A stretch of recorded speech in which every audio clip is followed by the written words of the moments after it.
বন্যার পানি নিয়ে ভোগান্তিতে পড়েছে নাটোর জেলা ললডাঙ্গা থানা খোলাবাড়িয়া গ্রামের লোকেরা। প্রতি বছর বর্ষাকাল থেকে শুরু করে 6 মাস যাবৎ বন্যার পানির সাথে যুদ্ধ করে তাদের বেঁচে থাকতে হয়। আমাদের এখানে 4 মাস কষ্ট বর্ষা আসলে।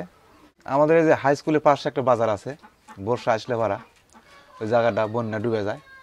আমরা ওখান থেকে দোকানপাট তুলে গ্রামের উপরে এসে যাই, যেখানে প্রতিষ্ঠান পায় তাই সেখানে এই 4 মাস দোকানদারি করি আমরা। পুরো পর আবার যখন বর্ষা নেমে যায় তখন আবার ওখানে ঘুরে যাই। হাই স্কুলটা গ্রামের একটু বাহিরে, বুঝছেন। তো বর্ষা আসলে পরে ওই যে নৌকা চলাফেরা করা লাগে, অনেক ছেলেপেলে ওই নৌকা থেকে ধাক্কা দিয়ে করতে পড়ে যায়, অনেকের বই পুস্তক ভিজে যায়। এই সমস্যা বর্ষাকালে।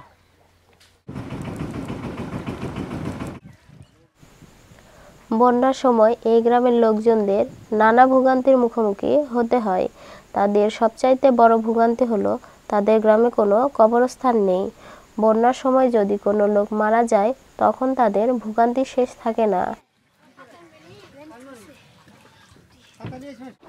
আমাদের বর্ষার সময় একটু সমস্যা হয়, লোকজন মারা গেলে গ্রামে মাটি দেওয়া যায় না। মাদনগর আমাদের গোরস্থান আছে, ওইখানে মাটি দিতে হয়। তারপরে ছেলেপেলে স্কুলে যাইতে সমস্যা, নৌকা স্কুলে যাওয়া লাগে, হাট বাজার করতে নৌকা যাতায়াত করা লাগে। বর্ষার সময় তো অবশ্যই সমস্যা।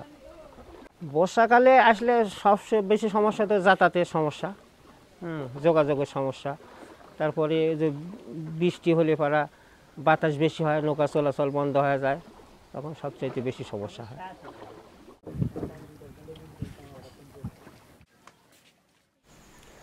এই গ্রামের লোকজনদের সাথে সাথে শিক্ষার্থীদেরও অনেক ভোগান্তিতে পড়তে হয়। বন্যার সময় তারা তাদের শিক্ষা প্রতিষ্ঠানে যেতে পারে না, চারিদিকে বন্যার পানিতে ডুবে যায়। তখন তাদের নৌকায় আসা যাওয়া করতে হয়। এই মাদ্রাসায় বর্ষাকালে বিশেষ করে অনেক প্রাকৃতিক দুর্যোগ সম্মুখীন হই। ছাত্রছাত্রী যখন ঢেউ ওঠে বন্যার মধ্যে, ঢেউ তখন পারাপারে খুব সমস্যা হয়। পারাপারের যখন সমস্যা হয় তখন আমরা অনেক সময় প্রতিষ্ঠান বন্ধ রাখতেও বাধ্য হই। তখন নৌকা যখন চলাচল করে না তখন অনেক সময় প্রতিষ্ঠান বন্ধ রাখি। তারপরও ওর মধ্যে দিয়েও অনেক সময় আমরা খুব কষ্ট করে এখানে মানে ছেলেপেলে নিয়ে আসি।